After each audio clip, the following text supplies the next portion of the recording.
national title. Bounder over to the left side, right side. Easy play, and Vantro Reed, who else puts a finishing touch on this one as perfection wears purple in Lewiston, Idaho.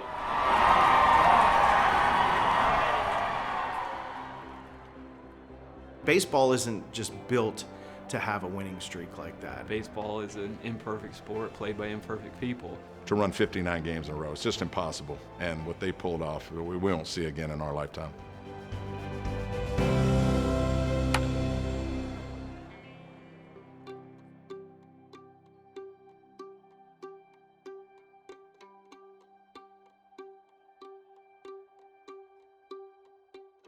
You are going to fail the majority of the time in baseball, and you have to be okay with that. They call baseball failure sport because, you know, if you get 3 hits and 10 at-bats, you're doing well. So if you fail 7 times out of 10, you're actually successful.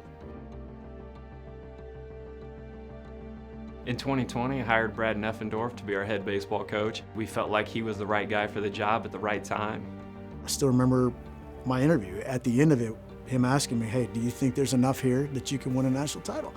And without this sounding wrong, I said, it's not a matter of if, it's a matter of when. As of the 2025 season, we had never brought home the NAIA National Championship.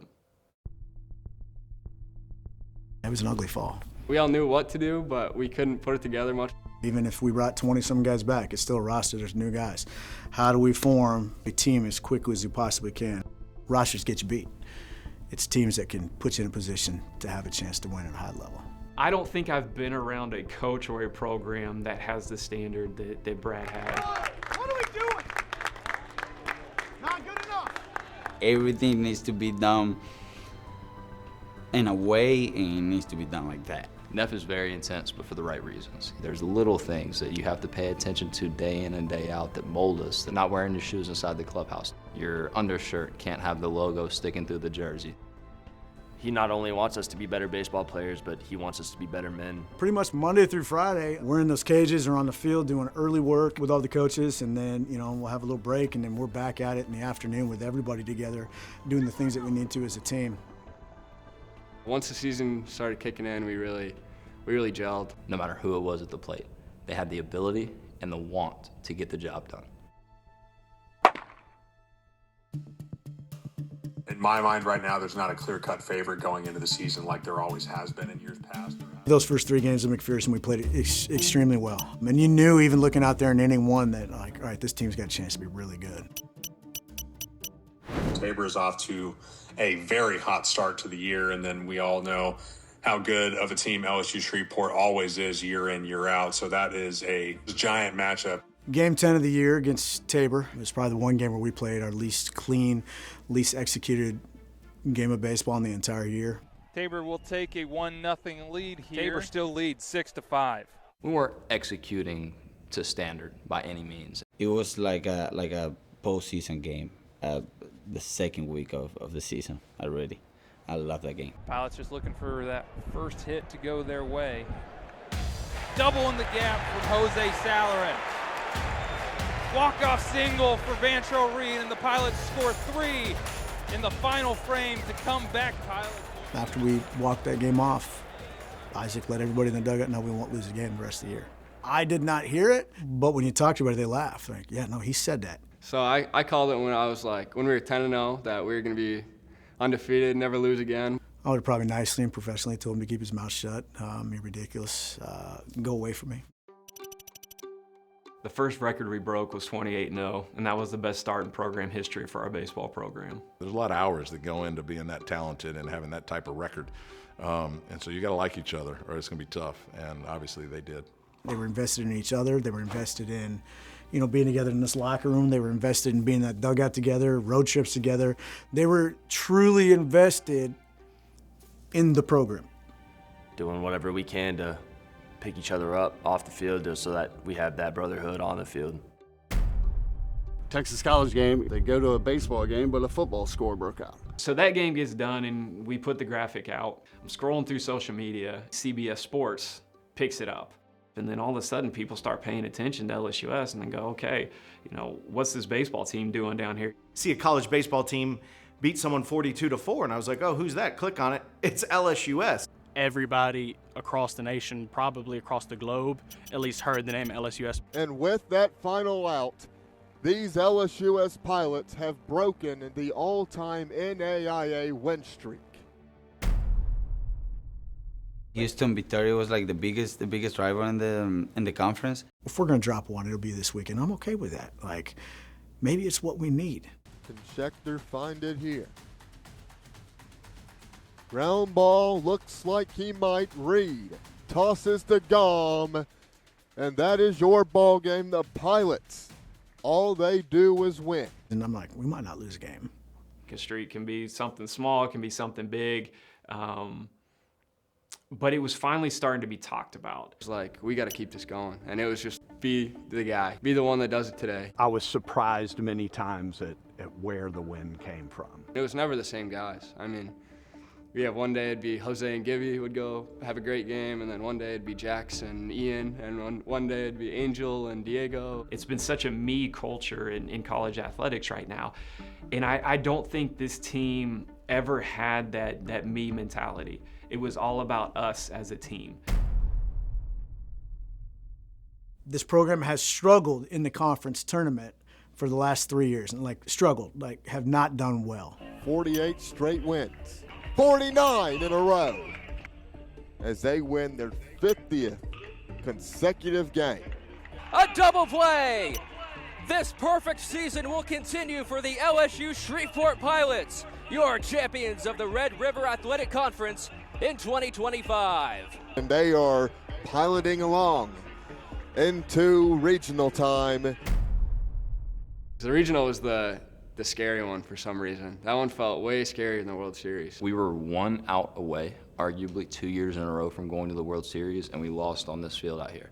And I think facing that hardship, that adversity in the past couple of years, especially for those returners, probably was what kept them loose moving forward, because they'd been there. They knew what it felt like. They didn't want to feel those feelings again. The goal for me and for all of us really was just win that regional game and then go take it home at the World Series. And the way the NAIA does it is you have an opening round, 5 or 6 teams playing against each other, and then the winner of that goes to the World Series. To me, opening rounds are the toughest thing possible. Gets a ground ball, Reed, Salerin, Gom, got them both! 52-0. Ground ball, Hankins gets it himself. Look what I found, 53-0. Live from Pilot Field, it is Championship Wednesday, a trip to Lewiston, Idaho on the line as we get set for first pitch. Today from Pilot Field in Shreveport, Louisiana. 3 pitches in, their pitcher all of a sudden is sweating on the mound, and they call time. Something concerning here going on the mound regarding Ziegler. I mean, we're literally 3 pitches into the game. This is the biggest game they've had all year. Coach goes out there, kid comes out. Draven Ziegler is going to exit this ball game. Neff gets ejected. And Neffendorf has been tossed. Other team rallies. 1 run is in, a second runner being waved home. Blowing away for ball 4, and that'll force home a run. Ball 4. Not what you want. Into left, Searing will make the catch, and the runner tags from third. That's Stark. Pierre, can't believe I'm saying this. Came into this inning, Pilots up 9-0, tying run is coming to the plate. I was like, well, it was a fun story. The streak's over. 2 balls and 2 strikes. DeAndre Gaines, the runner at first. Julian Martinez at the plate. Pilots looking to soar. Deuce is wild. 2 balls, 2 strikes, 2 outs. The pitch from Lucas. Grounded to short. This should do it. Sowler up with it. The short way to second. Reed steps on the bag. Ball game over. The LSU Shreveport Pilots are going to the World Series. It wasn't even about let's go to the World Series. It was more about the guys that in 2 losses at home the 2 years before, we did it more for them. Family on me, family on 3. 1, 2, 3, family! When LSU Shreveport qualified for Idaho, I went to the paper and I was like, we got to be there. If they go 59-0, that is just something that we have to see. In our baseball building, Brad put up a big banner that says the road to Lewiston starts here, and it's got an arrow pointing to our field. So the minute that our team walks into the clubhouse for the very first time, they're seeing that the ultimate goal is to be at Lewiston at the World Series. Now going undefeated into the World Series, historic. That town of Lewiston comes together like no other for the World Series. I mean, everyone there was like, I hope you guys win, like, hope you guys stay undefeated. Grandview hit the ball well, but LSU Shreveport still came away with a pretty convincing victory today. On LSU Shreveport 56-0. Now they'll play tomorrow as the only unbeaten team left. 1-1 pitch, bounded up the middle, crossed the diamond, a stretch at first. And who else to send it there but Jose Salarin? The main focus was, let's go get to the national title game. Always the goal is to get there. When you get there, then it's to win it. I mean, I came here to win a title. LSU Shreveport, the storyline easy for them, undefeated at 58-0, looking to try and cap off perfection tonight. On the other side, Southeastern looking to try and put their name into that loss column. We talked about it so much. They want that one loss. That team is drooling to get there. First inning doesn't start out the way that we hoped that it would. Bottom of the first, a couple of people on base for the opponent. 2 outs, they had 2 guys on. We threw a pitch and the ball gets put in play. We're about to catch it for the 3rd out. I get under it, catch it. And they're like, wait, there's a ball in the field, no play. And we're like, what? Well, the umpires are sending everybody back. A ball that had no impact whatsoever on the play. And of course, I'm in the crowd, I'm into it, I'm vocal, I'm yelling at the umpires, everybody on the field's yelling at the umpires about that had no bearing on the out. The inning should be over, we should be going and hitting. Sure enough, we throw the next pitch, they score a run, and we end up not getting through the inning with no runs. And 2 runs come across to score as the Southeastern University Fire take advantage of second chances. Well, what we find out later is that ball that got hit onto the field was from my son and Brad's son playing baseball back behind the outfield. A little taken back, a little disturbed that he was not watching the game. If he wasn't watching, at least he was playing it. 1 run is home to score. Second one scores as well on a triple. Ball almost escapes into the dugout before Brock Lucas goes to cut it off. And double your pleasure, double your fun. The Fire lead it 4-0. I hit my assistant, I think, in the second. I'm like, you got to be kidding me.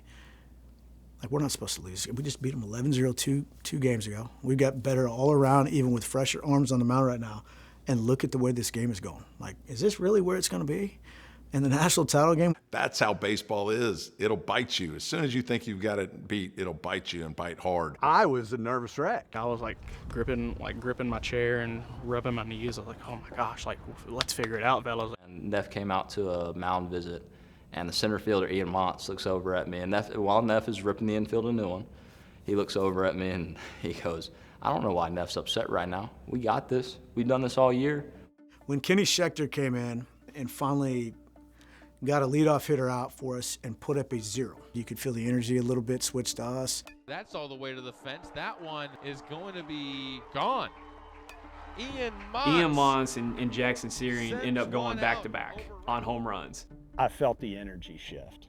In about the 6th inning, we had like a 1-run lead, I think. We came back, and I was barking Neff's ear off, trying to get him to put me in the game. And he's like, if we lose this game, we got to play. You have to start tomorrow, so you can't, I can't put you in. And I'm like, we're not going to lose this game. I was like, put me in the game. I remember looking over and seeing Isaac Rhodey with his rubber bands on the fence starting to get loose. And I'm like, we're not losing this game. Starts off with a bang with a strikeout looking. Will pinch hit. McMullen is going to slap this one into center. 1 pitch, 1 out. And after the first 2 outs, then I took my last little look at our whole outfield and infield and said hi to all my guys. With 1 out remaining for a national title. Bounder over to the left side, right side. Easy play. Just like that, there's 3 outs. Just boom. I threw my glove, and I was just like, I didn't feel my legs for a moment. Perfection wears purple in Lewiston, Idaho. I don't even remember the last out. I don't. The only thing I remember is hugging my teammates. I mean, that was probably one of the coolest moments just ever, just being out there and experiencing that. Undescribable. Something you chase your entire career in sports. There's things that some people never get to experience. And a national championship is something that only a few people get to experience. And only one has gotten to experience an undefeated national championship.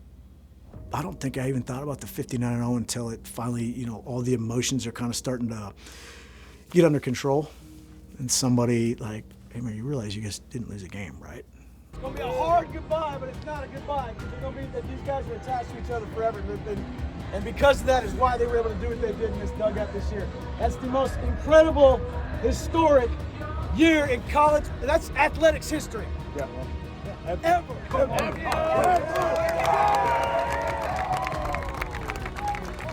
59-0 doesn't happen.